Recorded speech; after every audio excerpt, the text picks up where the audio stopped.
සිත් 8 මේ මාතෘකාවට පැහැදිලි කරනවා. දැන් ද්වේෂ මූල සිත ඊළඟට මෝහ මූල සිත සම්බන්ධයෙන් පසුව පැහැදිලි කරනවා. අපි කෙටියෙන් ගත්තොත් ලෝභ මූල සිත් 8ක් තියෙනවා, ද්වේෂ මූල සිත් 2ක් තියෙනවා, ඊළඟට මෝහ මූල සිත් 2ක් තියෙනවා. මේ ක්‍රමයෙන් තමයි සියල්ල 12ක් බවට අකුසල සිත් පත් වෙන්නේ. හොඳයි. ලෝභ මූල සිත් 8 මේ දේ හොඳේ ලස්සනේ මිහිරිය කියා ඒ දේවලට හා පුජ්‍යලයන්ට ඇලුම් කරන ස්වභාවයේ ලෝභයය. එතකොට ලෝභය කියලා කියන්නේ මොකක්ද? දැන් අපි මේ කිව ලෝභය කියලා කියන්නේ ඒක චෛතසික ධර්මයක්. චෛතසික ධර්ම අපි 52ක් ගැන කතා කරනවා. ඒ 52කින් එකක් තමයි ලෝභය කියලා කියන්නේ. එතකොට මේ ලෝභය කියන චෛතසිකයේ ස්වરૂපය මේ පැහැදිලි කරන්නේ. මෙන්න මේ දේ හොඳයි, මේ දේ ලස්සනයි, මිහිරිය කියලා ඒ දේවල් වලට හා පුජ්‍යලයන්ට ඇලුම් කරන ස්වરૂපයට, නැත්නම් ඇලෙන ස්වરૂපයට, ඇලුම් කරන ස්වરૂපයට තමයි ලෝභය කියලා කියන්නේ. එතකොට තවදුරටත් පැහැදිලි කරනවා මේ ආශාවය, ඕනෑකමය, රාගය, ජිජුකමය, කැතකමය, ආදරය, ප්‍රේමය යන වචන වලින් කියවෙන්නේද ලෝභය වේ. ඒකට මේ ලෝභය දැන් සාමාන්‍යයෙන් පරමාර්ථ වශයෙන් ගත්තාම ලෝභය කියලා චෛතසිකයක් තියෙනවා. නමුත් අපි අද සාමාන්‍ය ව්‍යවහාරයේ මේ ලෝභය කියන චෛතසිකයේ ස්වરૂපය හඳුන්වන්න එක එක නම් යොදලා තියෙනවා. එක එක වචන පාවිච්චි කරලා තියෙනවා. ඒකට ඒවා තමයි මේ කියන්නේ. ආශාව කියලා කියන්නේ මේ ලෝභයටම කියන නම. ඊළඟට ඕනෑකමයි. දැන් කෙනෙක් කියන මට අර දේ ඕනමයි. ඒ දේ මට ඕනමයි කියලා කියන. ඒකට ඒ ඕනෑකම කියලා කියන්නේ ඒ වෙලාවේ පවතින මේ ලෝභය කියන ධර්ම. ඊළඟට රාගය කියලා අපි කියනවා. රාගය කියලා කියන්නේ මේ ලෝභයටම කියන නමක් තමයි. ඊළඟට ජිජුකම. අපි කියනවා ඒ කෙනා මේ ආහාර වලට හරිම ජිජුයි. ඒ ජිජුකම කියලා කියන්නේ මේ ලෝභයටම කියන පරයය වචනයක්.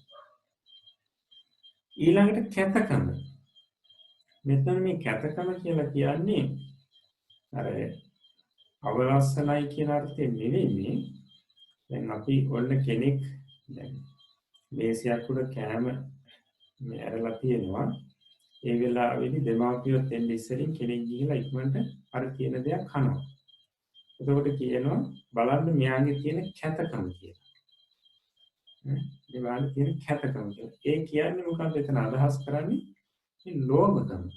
නැත්නම් අපි කියන්නේ ගිජුකම. අන්නේ ගිජුකම කියන අර්ථයෙන් තමයි මෙතන මේ කැතකම කියලා කියන්නේ. අපි කියනවා මේ අර වගේ අවස්ථාවේදී ඒ කරේ කැත වැඩක් කියලා. කැත වැඩක් කියලා කියනවා. එතකොට ඒ ලෝභය මෙහෙवला මුළු කටයුත්තක්. ඊට පස්සේ ආදරය. මේ ආදරය කියලා කියන්නේ ලෝභයටම කියන පරයය වචනය. ඊළඟට ප්‍රේමය. ප්‍රේමය කියන්නේ ලෝභයටම කියන පරයය වචනය.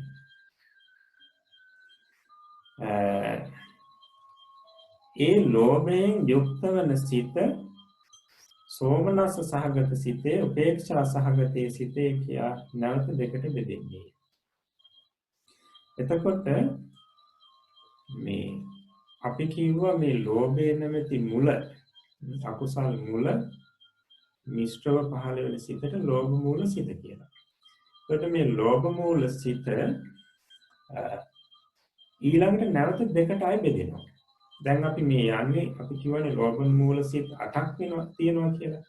මේ ලෝභ මූල සිත් 8ක් වෙන්නේ කොහොමද කියන එක තමයි මේ බෙදලා දෙන්නගෙන යන්නේ. ඒකට ලෝභ මූල සිත කියන එක ඔන්න මුලින්ම දෙකට බෙදෙනවා. සෝමනස්ස සහගත සිත සහ උපේක්ෂා සහගත සිත කියලා. මුලින්ම දෙකකට බෙදෙනවා. එතකොට සෝමනස්ස සහගත සිත වෙන්නේ කොහොමද? උපේක්ෂා සහගත සිත වෙන්නේ කොහොමද? මේ ලෝභ මූල සිත කියන එක ඊළඟට පැහැදිලි කරනවා. සිත යනු යම් කිසිවක් පිළිබඳව ඇතිවන දැනීම බව ඉහත කියා ඇත. එතකොට මුලින් පැහැදිලි කරා යම් කිසිවක් සම්බන්ධයෙන් ඇතිවන දැනීමට තමයි සිත කියලා කියන්නේ. මේ ධර්මයේ සිතට දැනෙන දෙයට කියන නම අරමුණ යනුයි. එතකොට සාමාන්‍යයෙන් අපි මේ අභිධර්මයේදී ඉදිරියටත් පැහැදිලි කරන්නේ මේ හිතට දැනෙන දෙයට අරමුණ කියලා. සිතට දැනෙන දෙයට අරමුණ කියලා පැහැදිලි කරන්නේ. සාමාන්‍යයෙන් දැන් අපි ඇස සම්බන්ධයෙන් ඇති වෙන දැනීමට අපි කියනවා දැකීම කියලා. එතකොට මේ දැකීමට ගොදුරු වෙන දෙයට අපි කියනවා අරමුණ කියලා. දැන් අපි ගයක් දැක්කනම් ඒ ගේ තමයි ඒ සිතට අරමුණ. ඔය විදිහට අපි කනට ශබ්දයක් ඇහෙනවා නම් ඒ ශබ්දය තමයි ඒ සිතට අරමුණ. ඔය විදිහට අපි දැනගන්න ඕනේ ඉතුරු මේ ඉන්ද්‍රිය සම්බන්ධයෙන්. එක සිතක් තවත් සිතකටද දැනෙන බැවින් සිතට අරමුණකි. මේ බලන්න වටිනා කාරණාවක් කියනවා.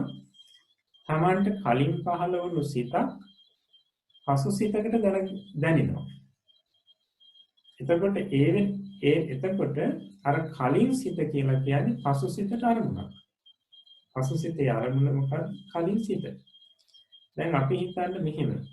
අපි දකිනවා මල් වත්තක්. ඊට පස්සේ පසුව අපිට දවස් කීපයක් ගිහිල්ලා සිහිපත් වෙනවා මම මල් වත්තක් දැක්කනේ. අර මල් වත්ත දැකපු බව Tamanට සිහිපත් වෙනවා. මල් වත්ත නෙවෙයි මල් වත්ත දැකපු බව සිහිපත් වෙනවා. අන්න අර මල් වත්ත දැකපු බව කියලා කියන්නේ මුලින් මල් වත්ත දකින්නකොට පහළ වුණු සිත. අන්නේ සිත දැන් පසු සිතකට අරමුණු වෙනවා. පසු සිතට අරමුණ බවට පත් වෙනවා. මේ අර මල් වත්ත දැකපු බව සිහි වීම. අන්න ඒ නිසා මුලින් පහළ වුණු සිතකුත් පසු සිතකට අරමුණක් බවට පත් වෙන්න පුළුවන්. ඒකයි මේක කිව්වේ එක සිතක් තවත් සිතකට දැනෙන බැවින් සිතද අරමුණකි. සෑම අරමුණකම හොඳ භවයේ නරක භවයේ මධ්‍යම භවයේ කියා ගුණ තුනක් ඇත්තේය. එතකොට අපිට මේ දැනෙන නැත්නම් දකින්න ඇහෙන මේ අරමුණු වල ගුණ තුනක් තියෙනවා. එකක් හොඳ බව. එහෙම නැත්නම් මධ්‍යම බව. එහෙම නැත්නම් නරක බව. එහෙම නැත්නම් අපි කියනවා මිහිරි බව, මධ්‍යම බව, අමිහිරි බව. මෙන්න මේ ගුණ තුනෙන් එකක් හැම අරමුණකම තියෙනවා. දැන් අපිට හොඳ අරමුණක්, ලස්සන අරමුණක් කියලා කියන්නේ ඒකේ තියෙන හොඳ බව. ඒකට අපි කියනවා අරමුණු රසය කියලා. අරමුණේ තියෙන රසය. එතකොට අපි මල මිනියක් වගේ දකිනවා නම් අපි කියන්නේ ඒකේ තියෙන නරක බව කියලා. ඒක අමිහිරි අරමුණ. ඒකට හොඳ බවට හෝ නරක බවට දෙකට නොයන එකට අපි කියනවා ඒ අරමුණේ තියෙන මධ්‍යම බව කියලා. අරමුණ රසයේ මධ්‍යම බව. කවර අරමුණක් හෝ ගනිමින් සිතක් උපදිත හොත් ඒ සිත හා සමග බැඳී ඒ අරමුණු රසයේ වළඳන්නා වූ විඳින්නා වූ ස්වභාවයක්ද ඇති වේ. දැන් අරමුණක් දකින අවස්ථාවේදී ඒ අරමුණ ගනිමින් නැත්නම් ඒ අරමුණු කරමින් දැන් දකිමින් සිතක් පහළ වෙනවා. අන්නේ සිත පහළ වෙනකොට ඒ සිතත් එක්ක තව ධර්මයක් පහළ වෙනවා අර අරමුණේ රසය ගනිමින්. ඒ අරමුණේ රසය විඳිමින් තව ධර්මයක් පහළ වෙනවා මේ සිතත් එක්ක. ඒක චෛතසිකයක්. එතකොට අපි කිව්ව චෛතසික කියලා කියන්නේ දැනීම කියන ක්‍රියාවත් එක්ක පහළ වෙන සෙසු ක්‍රියා කියලා. එතකොට අන්න අර සිත කියන දැනීම අරමුණ ගනිමින් අරමුණු කරමින් නැත්නම් දකිමින් පහළ වෙනකොට ඒ අරමුණේ තියෙන අර රසය අරමුණු රසය ගනිමින් විඳිමින් ඒ සිතත් එක්ක තව ධර්මයක් පහළ වෙනවා. එතකොට සිත සමග ඇතිවන්නා වූ අරමුණෙහි මිහිර විඳින්නා වූ ස්වභාවයට සෝමනස්ස වේදනාවේයිද අන්න සිතත් එක්කම පහළ වෙමින් අර සිත ගන්න අරමුණෙහි මේ මිහිර විඳින නැත්නම් හොඳ බව විඳින ස්වરૂපයට කියනවා සෝමනස්ස වේදනාව කියලා. සෝමනස්ස වේදනාව. ඊළඟට අරමුණේ මධ්‍යම බව ඌ රසයේ විඳින ස්වરૂපයට කියනවා උපේක්ෂා වේදනාව කියලා. ඊළඟට අරමුණේ නරක බව විඳින්නා වූ ස්වභාවයට දෝමනස් වේදනාව කියලා කියනවා. එතකොට අපිට නරක අරමුණක් දකිනකොටම අන්නේ අවස්ථාවේදී අරමුණ දැකීම කියන සිතත් එක්කම තව ධර්මයක් පහළ වෙනවා. ඒ අරමුණේ නරක බව නැමැති අරමුණ රසයෙන් විඳිමින් ගනිමින් ක්‍රියාවක් සිද්ධ වෙනවා. ස්වરૂපයක් ඇති වෙනවා. අන්න ඒකට අපි කියනවා දෝමනස්ස වේදනාව කියලා. ලෝභ සහගත සිත කිසි කලක දෝමනස්ස වේදනාවේ යුක්ත නොවේ. ලෝභ සහගත සිත කිසි කාලයක දෝමනස්ස වේදනාවේ යුක්ත වෙන්නේ නැහැ කියනවා. එහෙමනම් අර මොකක්ද නරක අරමුණේ නරක බව කියන ස්වરૂපේ ගනිමින් මේ ලෝභ සහගත සිතක් පහළ වෙන්නේ නැහැ. ලෝභ මූල සිත උපදනා කල්හි ආරම්භණයාගේ හොඳ බව හෝ මධ්‍යම බව හෝ විදීමත් සමග උපදී. අන්න ලෝභ සහගත සිතක් පහළ වෙනකොට එක්කෝ අරමුණේ තියෙන හොඳ බව නැමැති ආරම්භන රසයේ විඳින්මින් පහළ වෙනවා. එහෙමත් නැත්නම් ඒ අරමුණේ තියෙන මධ්‍යම බව නැමැති අරමුණු රසයේ ගනිමින් උපදිනවා. එතකොට දැන් අපිට දැනගන්න පුළුවන් එහෙමනම් ලෝභ සහගත සිතක් එක්ක සෝමනස්ස සහගත වෙනවා. එහෙම නැත්නම් උපේක්ෂා සහගත වෙනවා. එතකොට අරමුණ හොඳ බව විඳීමේ මධ්‍යම බව විඳීමේ අරමුණෙහි හොඳ බව විඳීමේ මධ්‍යම බව විඳීමේ යන මේ කරුණු දෙකින් එකක් වූ ලෝභ මූල සිත සෝමනස්ස සහගත සිතේ උපේක්ෂා සහගත සිතේ කියා දෙකට බෙදේ. අන්න එතකොට අපි කලින් කතා කරේ ලෝභ මූල සිත කියලා කියන්නේ එකක්. එතකොට ඒ සිත අරමුණේ හොඳ බව විඳීමේ අරමුණේ මධ්‍යම බව විඳීමේ කියන මේ දෙක නිසා දෙකට බෙදෙනවා. ඒ කියන්නේ සිත් දෙකක් බවට පත් වෙනවා. එහෙමනම් සෝමනස්ස සහගත සිතය උපේක්ෂා සහගත සිතේ කියලා ලෝභ සිත දෙකට බෙදෙනවා. එතකොට මේක පැහැදිලි කරනවා සෝමනස්ස සහගත සිත යනු සෝමනස්ස වේදනාවෙන් යුක්ත වන සිතය. උපේක්ෂා සහගත සිතේ යනු උපේක්ෂා වේදනාවෙන් යුක්ත වන සිතය. එතකොට සෝමනස්ස සහගත සිත කියලා කියන්නේ සෝමනස්ස වේදනාවෙන් යුක්ත වෙන සිත. කියන්නේ අරමුණේ හොඳ බව නැමැති අරමුණු රසයේ ගනිමින් උපදින සිත. සෝමනස්ස සහගත සිත. ඊළඟට අරමුණේ මධ්‍යම බව ගනිමින් උපදින සිතට කියන උපේක්ෂා සහගත සිත කියලා. ඒ කියන්නේ අරමුණේ මධ්‍යම බව නැමැති අරමුණු රසයේ ගනිමින් උපදින සිතට උපේක්ෂා සහගත ලෝභ මූල සිත කියලා කියනවා. හොඳයි. එතකොට අපිට ඒකත් බලන්න පුළුවන් ලෝභ මූල සිත මේ කොටස් දෙකට බෙදෙන ආකාරයෙන්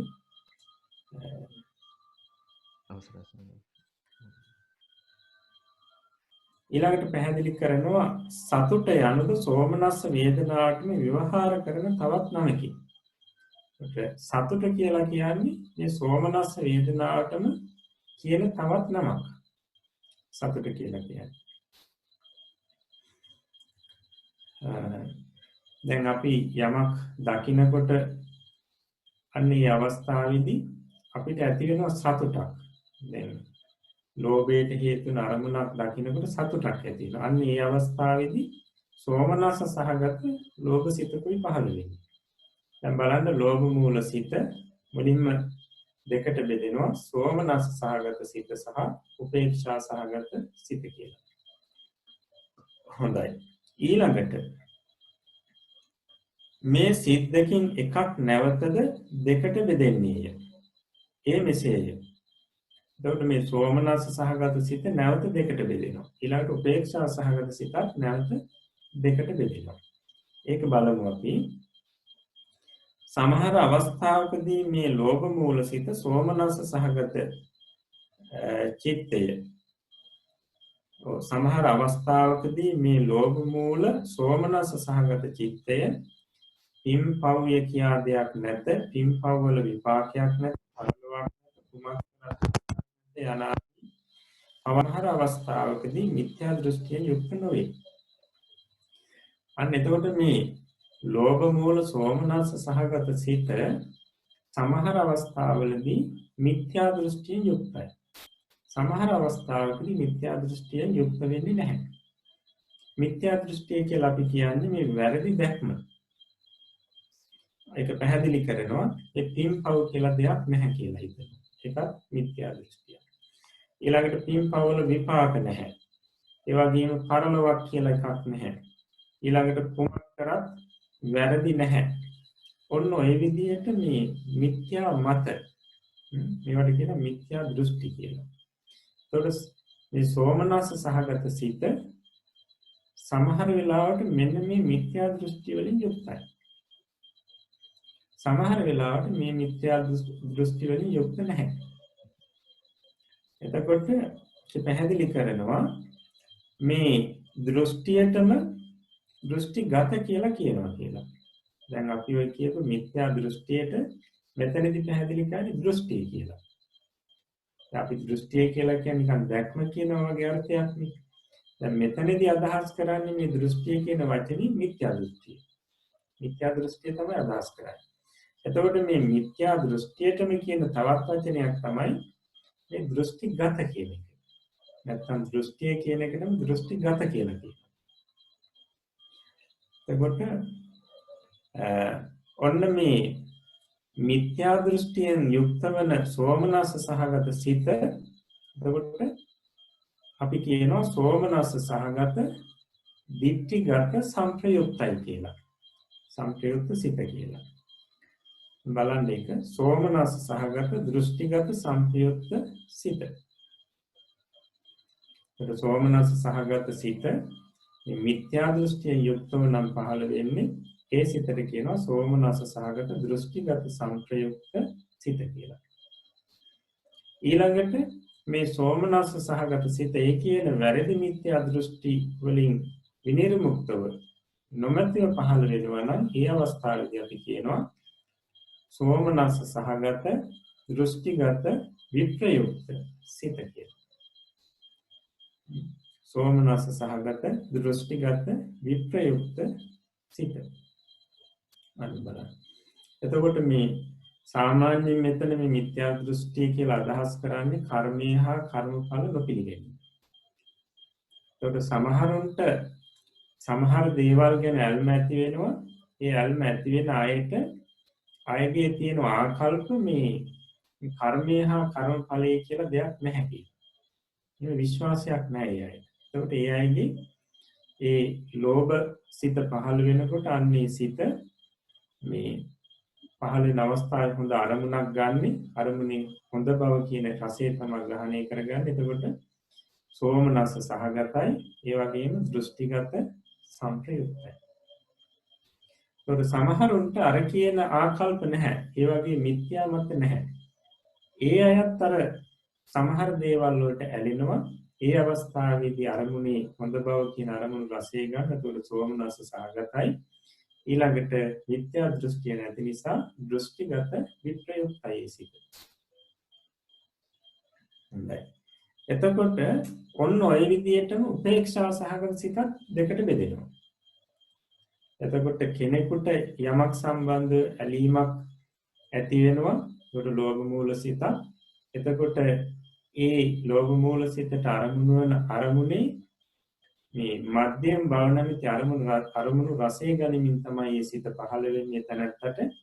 එතකොට ඒ පහළ වෙන අවස්ථාවේ ඒ තැනකට අර වගේම මිත්‍යා දෘෂ්ටි තියෙනවා. يعني කර්මය හා කර්මඵල ඇදහිීම නැහැ. ඒ පිළිගන්නේ නැහැ. එතකොට එයාගේ ඒ සිත ලෝභ මූල සිත උපේක්ෂා සහගතයි. ඒ වගේම දෘෂ්ටිගත සංප්‍රයුක්තයි.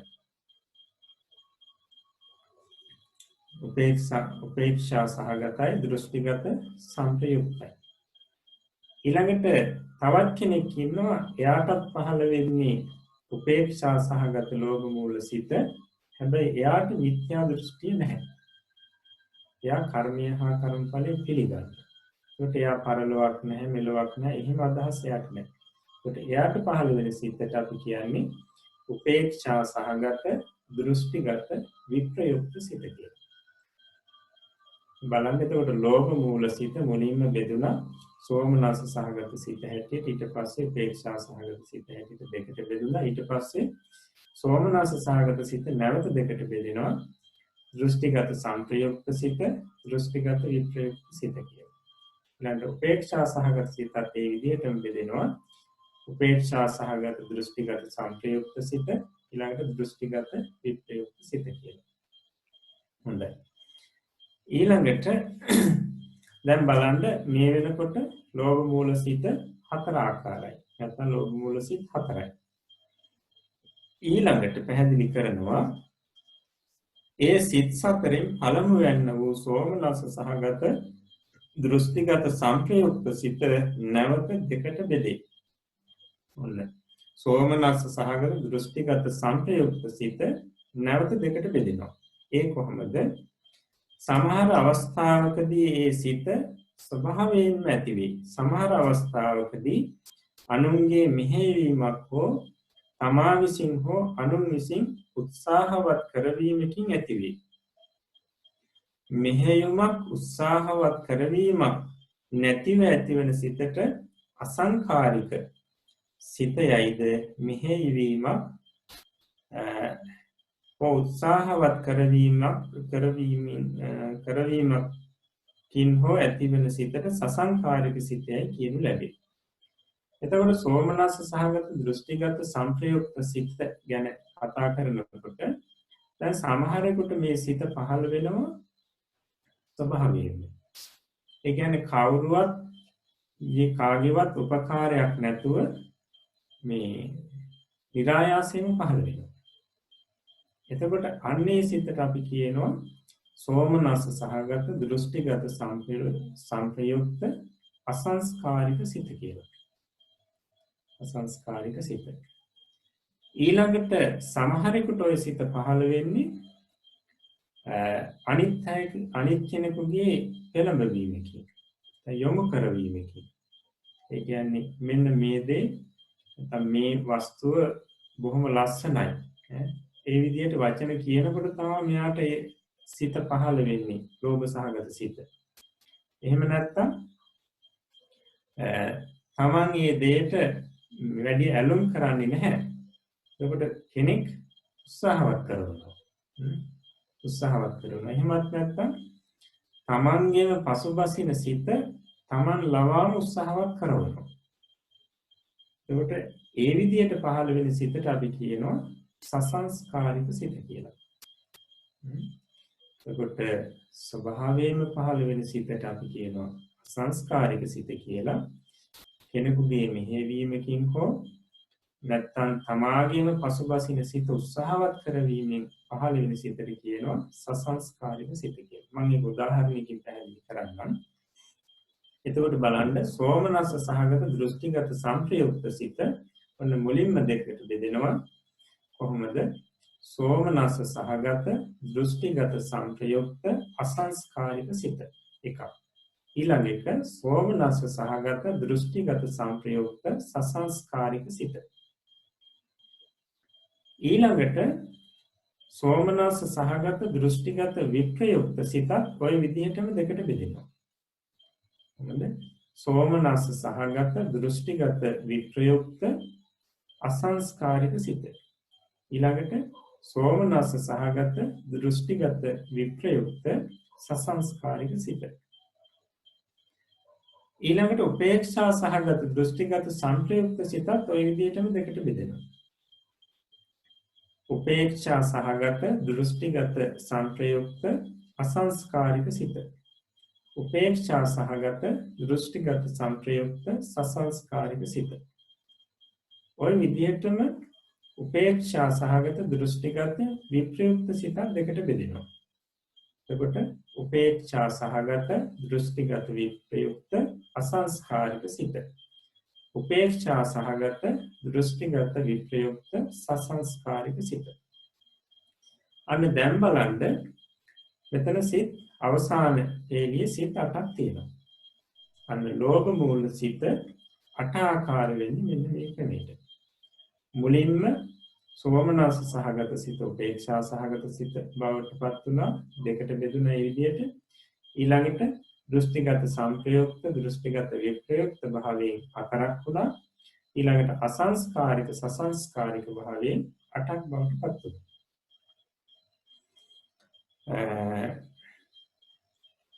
හොඳයි, ඊට පස්සේ අපිට මේ සිත් ටික වෙනම පිළිවෙලට දක්වන්න පුළුවන්. එතකොට බලන්න සෝමනස්ස සහගත දෘෂ්ටිගත සංප්‍රයුක්ත අසංස්කාරික සිත. ඊළඟ දෙවෙනි එක සෝමනස්ස සහගත දෘෂ්ටිගත සංප්‍රයුක්ත සසංස්කාරික සිත. ඊළඟට තුන්වෙනි එක සෝමනස්ස සහගත දෘෂ්ටිගත විප්‍රයුක්ත අසංස්කාරික සිත. ඊළඟට 4 සෝමනස්ස සහගත දෘෂ්ටිගත විප්‍රයුක්ත සසංස්කාරික සිත. ඊළඟට 5 උපේක්ෂා සහගත දෘෂ්ටිගත සංප්‍රයුක්ත අසංස්කාරික සිත. ඊළඟට 6 උපේක්ෂා සහගත දෘෂ්ටිගත සංප්‍රයුක්ත සසංස්කාරික සිත. ඊළඟට 7 උපේක්ෂා සහගත දෘෂ්ටිගත විප්‍රයුක්ත අසංස්කාරික සිත. ඊළඟට 8 උපේක්ෂා සහගත දෘෂ්ටිගත විප්‍රයුක්ත සසංස්කාරික සිත. එතකොට බලන්න මේ සිත් ටික දිහා මේ සිත් ටික පාඩම් කරගන්න ඕනේ. එතකොට මුල් 4 සෝමනස්ස සහගතයි. ඊළඟ 4 උපේක්ෂා සහගතයි. ඊළඟට මුල් සිත් 2 දෘෂ්ටිගත සංප්‍රයුක්තයි. ඊළඟ සිත් 2 දෘෂ්ටිගත විප්‍රයුක්තයි. ඊළඟ සිත් 2 දෘෂ්ටිගත සංප්‍රයුක්තයි. ඊළඟ සිත් 2 නැවත දෘෂ්ටිගත විප්‍රයුක්තයි. ඊළඟට මුල් සිත අසංස්කාරිකයි, දෙවෙනි සිත සසංස්කාරිකයි. ඊළඟ සිත අසංස්කාරිකයි, ඊළඟ එක සංස්කාරිකයි. ඊළඟ සිත අසංස්කාරිකයි, ඊළඟ සිත සසංස්කාරිකයි. ඊළඟ සිත අසංස්කාරිකයි, ඊළඟ සිත සසංස්කාරිකයි. මේක හොඳට හිතේ තියාගත්තොත් මේක මතක තියාගන්න හරිම පහසුයි. මුල් 4 සෝමනස්ස සහගතයි, ඊළඟ ටික උපේක්ෂා සහගතයි. ඉතින් ඔන්න ඔය දෘෂ්ටිගත සංප්‍රයුක්ත සහ අසංස්කාරික කියන මේ පද යෙදෙන්නේ කොහොමද කියන එක හිතේ තියාගත්තාම ශනිකව මේ ටික පාඩම් මතකේ තියාගන්න පුළුවන්. එතකොට මතක තියාගන්න මේ සිත් ටික දැන් මෙතන ඉඳලා අපි කියන සියලුම සිතක් හොඳට මතකේ තියෙනවා. එහෙම නැති වුණොත් අභිධර්ම ඉදිරියේදී අමාරු වෙනවා. මොන සිතක් මතකේ තියන්න ඕනි හරියට දැන් S2 පියාගත්තට පස්සේ නිකන් මතකේ මෙන්න මේ පිළිවෙලට Tamanට තියෙන්න ඕනේ. මතකේ මේ පිළිවෙල තියෙන්න ඕනේ. එහෙම තිබුණොත් තමයි අපිට අභිධර්ම ඉදිරියට මේ අපහසුයක් නැතුව කරන්න ඉගෙන ගන්න පුළුවන් වෙන්නේ. එතකොට අපි බලමු සාමාන්‍ය මේ සෝමනස්ස සහගත දෘෂ්ටිගත සංප්‍රයුක්ත අසංඛාරික සිත් ආදී මේ සිත් 8 පහළ වෙන අවස්ථා කීපයක් පහළ වෙන හැටි මම කෙටියෙන් පැහැදිලි කරන්නම්. සාමාන්‍ය ලෝභ මූල සිතකින් සිදුවෙන අකුසලයක් තමයි සොරකම් කිරීම. සොරකම් කිරීම. එතකොට කෙනෙක් දැන් සොරකමක් කරනවා. සොරකමක් කරන්න යන්නේ සොරකම් කරන්නේ රත්තරන් මාලයක් කියලා හිතන්න. අන්න ඒ වෙලාවේදී මේ රත්තරන් මාලේ හොරකම් කරන්න යනවා. එතකොට කාගේවත් මෙහෙවීමක් නැහැ. අදහස ඇති වුණා මේ දේ දැන් කරන්න යනවා. එතකොට රත්තරන් මාලේ දකින්නකොටම මෙයාට සතුටක් ඇති වෙනවා. ඒක සතුටක් ඇති වෙනවා. ඊළඟට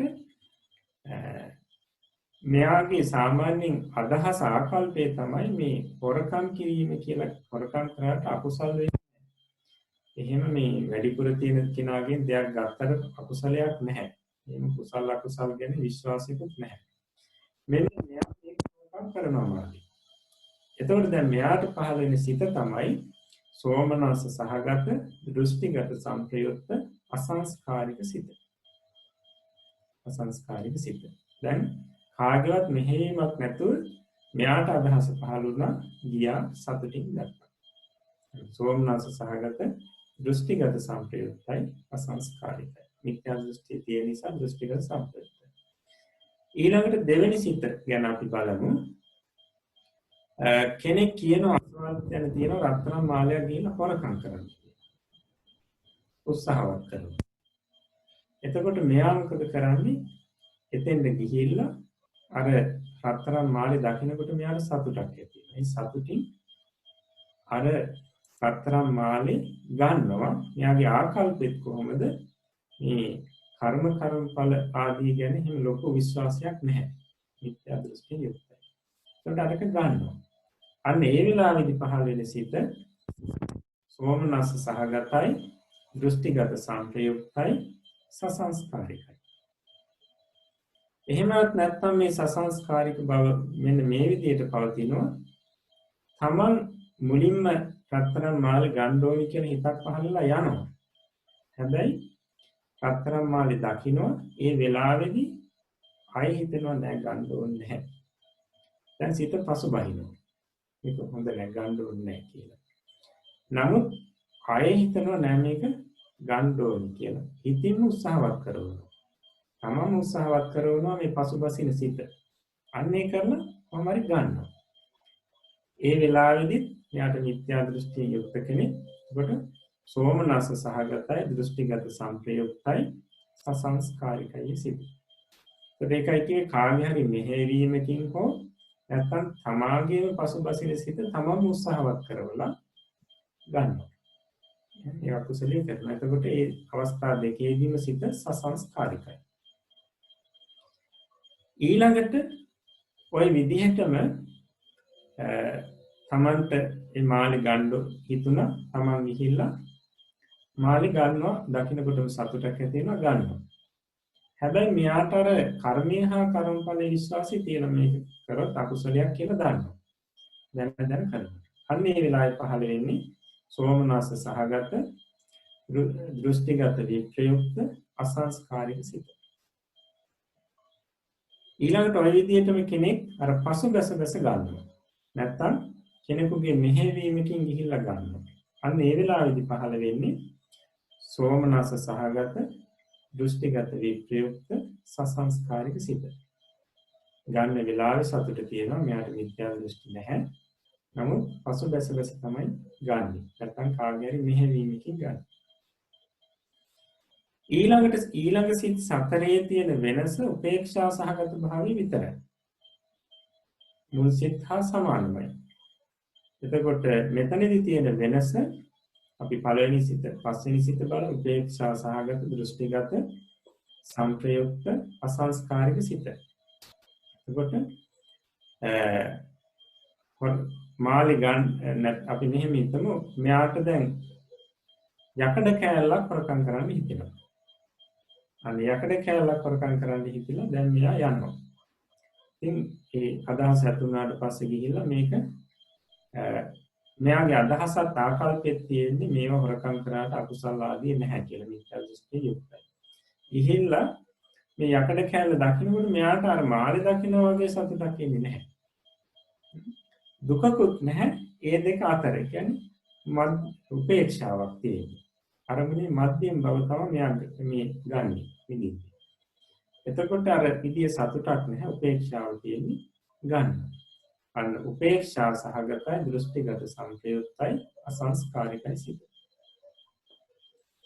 ඔය විදිහටම ඊළඟ සිතේදී වෙනස වෙන්නේ කාගේ හරි මෙහෙවීමකින් හෝ නැත්නම් පසුබසින තමන්ගේ සිත උත්සාහවත් කිරීමෙන් ගන්න. එතකොට උපේක්ෂා සහගතයි, දෘෂ්ටිගත සංප්‍රයුක්තයි, සසංස්කාරිකයි. ඊළඟ සිත් දෙකේ තියෙන වෙනස තමයි දෘෂ්ටිගත විප්‍රයුක්ත බව. උපේක්ෂා සහගත, දෘෂ්ටිගත විප්‍රයුක්ත, අසංස්කාරික සිත. උපේක්ෂා සහගත, දෘෂ්ටිගත විප්‍රයුක්ත, සසංස්කාරික සිත. එතකොට ඒ අවස්ථා දෙකේදීම ගන්න කෙනාට අරමුණ අපි ගත්තත් යකඩ කෑල්ලක් ගන්නවා කියලා හිතමු. යකඩ කෑල්ලක් හොරකම් කරනවා. උපේක්ෂා ඒ වෙලාවේ තියෙන්නේ මිත්‍යා දෘෂ්ටිය නැහැ යාට. එතකොට එක්කෝ මේ කාගේවත් මෙහෙයීමක් නැතුව ගන්න. එතකොට අසංස්කාරිකයි. මෙහෙයීමක් ඇතුව හෝ තමාගේ පසුබසින හිත උත්සාහවත් කරලා ගන්න. එතකොට සසංස්කාරිකයි. එතකොට ඔන්න ඔය කියපු උදාහරණයක් මතක තියාගන්න. තවදුරටත් ඉදිරියට මේ සිත් පහළ වෙන අවස්ථා ගැන ඉදිරි පාඩම් වලදී පැහැදිලි කරනවා. එතකොට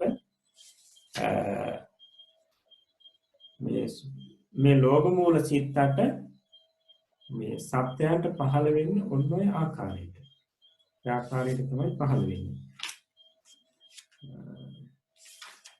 හොඳයි, එතකොට අපි අද කතා කරා මේ කාමාවචර සිත් 54, එතකොට අකුසල් සිත් 12යි, අහේතුක සිත් 18යි, කාමාවචර ශෝභන සිත් 24යි කියන.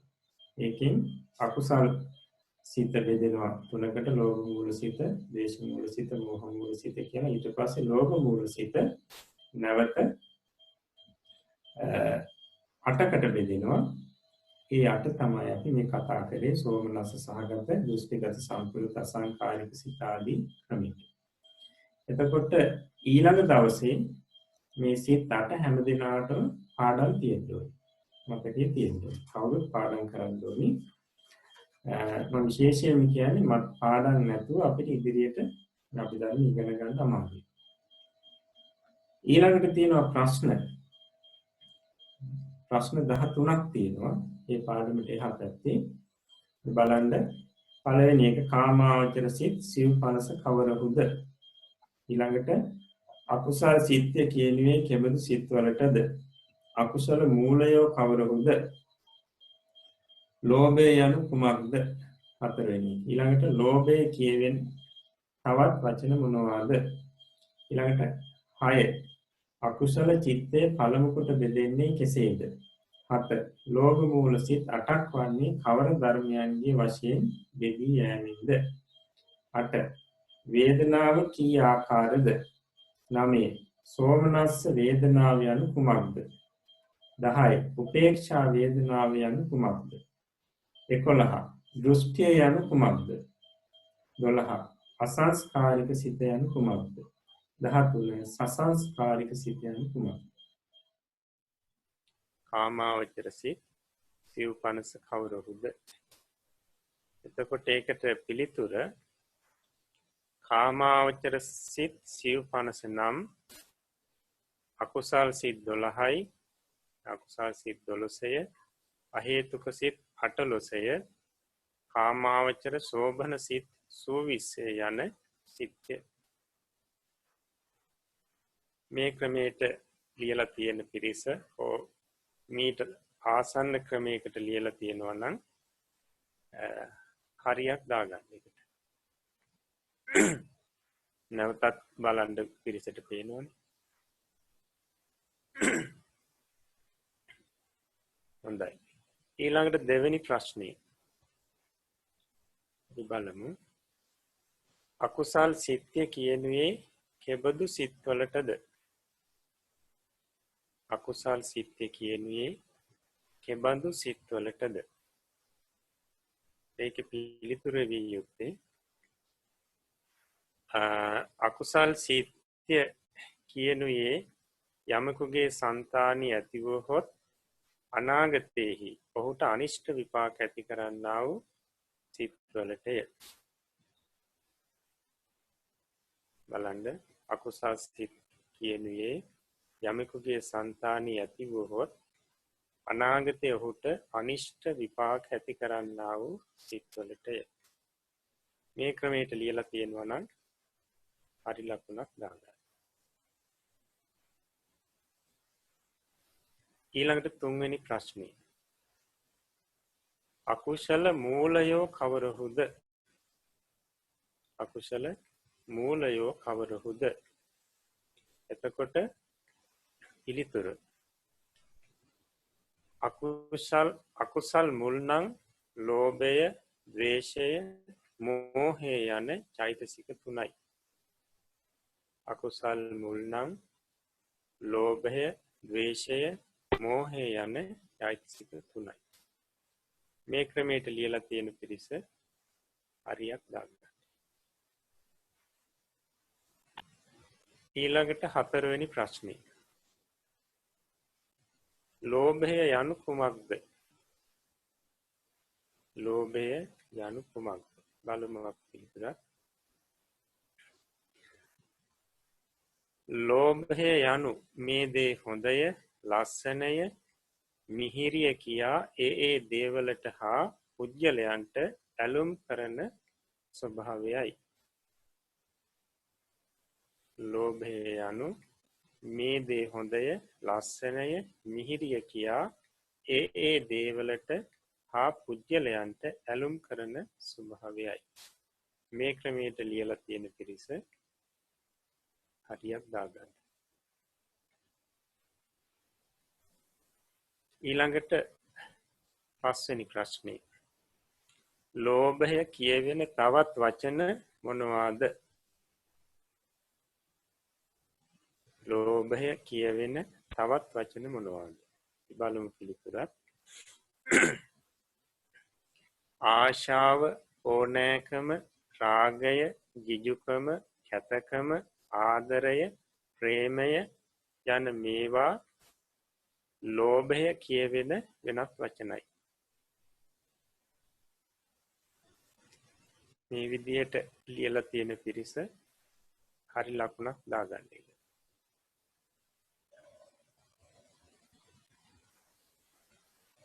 ඊළඟට 6 වෙනි ප්‍රශ්නේ බලමු. අකුසල චිත්තය පළමු කොට බෙදෙන්නේ කෙසේද? අකුසල චිත්තය පළමු කොට බෙදෙන්නේ කෙසේද? පිළිතුර බලමු අපි. අකුසල චිත්තය ලෝභ ආදී අකුසල් මුල් තුන හා එක්වීම නිමිති කොට පළමුව ලෝභ මූල සිතය, ද්වේෂ මූල සිතය, මෝහ මූල සිතේ කියා තුනට බෙදේ. අකුසල චිත්තය ලෝභ ආදී අකුසල් මුල් තුන හා එක්වීම නිමිති කොට පළමුව ලෝභ මූල සිතය, ද්වේෂ මූල සිතය, මෝහ මූල සිතේ කියා තුනට බෙදේ. මේ ක්‍රමයට ලියලා තියෙන පිරිස හරි ලකුණක් දාගන්න.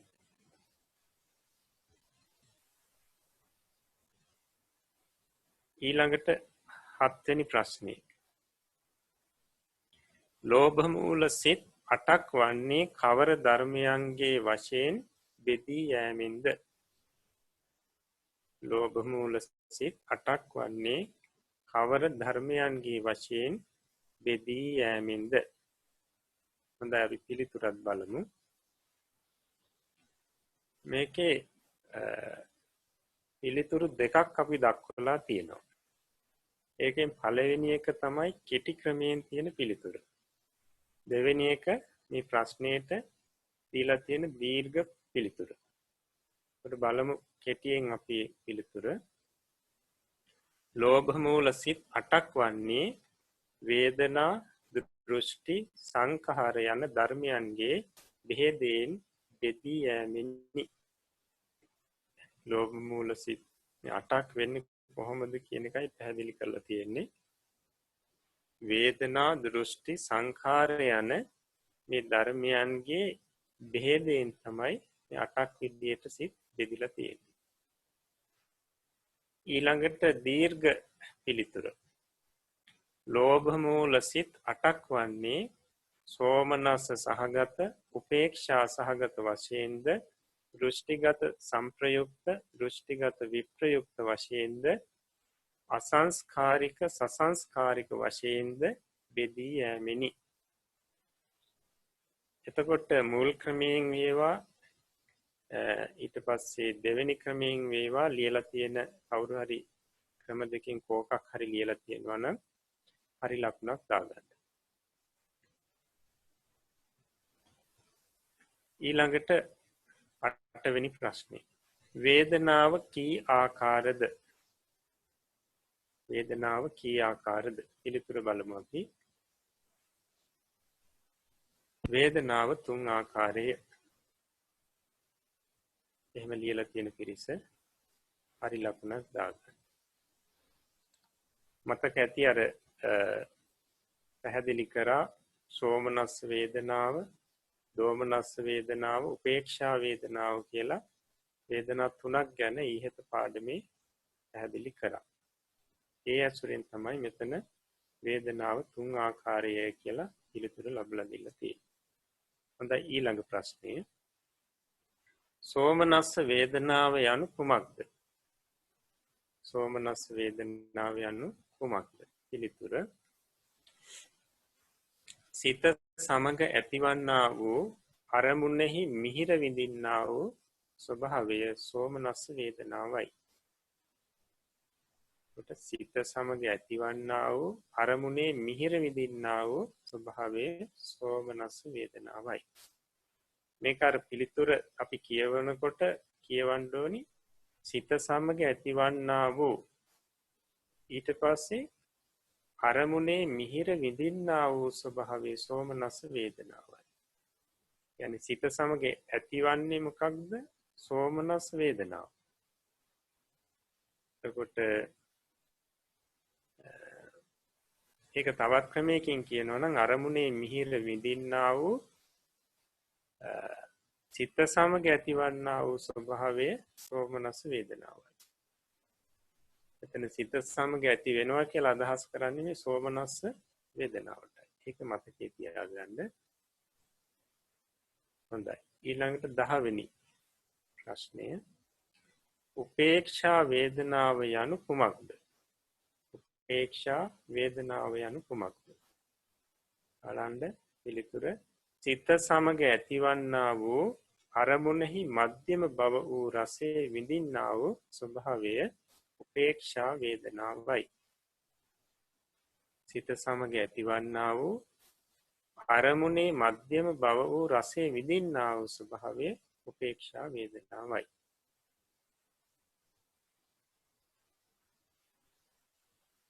එතකොට මේකෙත් අපි දැනගන්න ඕනේ අර විදිහටමයි මේ අරමුණේ මධ්‍යම බව වූ රසයේ විඳින්නා වූ මේ සිත සමග ඇතිවන ස්වභාවය තමයි උපේක්ෂා වේදනාව කියලා කියන්නේ. එතකොට අරමුණේ මධ්‍යම බව වූ රසයේ විඳිමින් සිතත් එක්ක මේ පහළ වෙන ස්වરૂපයට තමයි උපේක්ෂා වේදනාව කියලා කියන්නේ. ඊළඟට 11. දෘෂ්ටිය යනු කුමක්ද? දෘෂ්ටිය යනු කුමක්ද? පිළිතුර පින් පව්‍ය කියා දෙයක් නැත, පින් පව්වල විපාකත් නැත, පරලොවක් නැත, කුමක් කළත් වරද නැත යනාදීන් පවත්නා මිත්‍යා දෘෂ්ටිය නම් වේ. එතකොට නැවතත් පින් පව්‍ය කියා දෙයක් නැත, පින් පව්වල විපාකයක් නැත, පරලොවක් නැත, කුමක් කළත් වරද නැත යනාදීන් පවත්නා මිත්‍යා දෘෂ්ටියට තමයි දෘෂ්ටිය කියලා කියන්නේ. හොඳයි. ඊළඟට 12. අසංස්කාරික සිත යනු කුමක්ද? අසංස්කාරික සිත යනු කුමක්ද? පිළිතුර අසංස්කාරික සිත යනු තමා විසින් හෝ අනුන් විසින් හෝ මෙහෙයුමක් උත්සාහවත් කරවීමක් නැතිව ඇතිවන සිතයි. يعني තමන් විසින් හෝ අනුන් විසින් මෙහෙයවීමක් හෝ උත්සාහවත් කරවීමක් නැතිව නිරායාසයෙන් ඇතිවන සිතට තමයි අසංස්කාරික සිත කියලා කියන්නේ. හොඳයි. ඊළඟට 13. සසංස්කාරික සිත යනු කුමක්ද? සසංස්කාරික සිත යනු කුමක්ද? සසංස්කාරික සිත යනු අනුන්ගේ මෙහෙයීමකින් හෝ තමා විසින් හෝ අනුන් විසින් හෝ උත්සාහවත් කරවීමකින් ඇතිවන සිතයි. එතකොට නැවතත් සසංස්කාරික සිත යනු අනුන්ගේ මෙහෙයීමකින් හෝ තමා විසින් හෝ අනුන් විසින් හෝ උත්සාහවත් කරවීමකින් ඇතිවන සිතයි. ඔය ක්‍රමයෙන් ලියලා තියෙනවා නම් හරි ලකුණු දාගන්න පිළිතුරු වලට.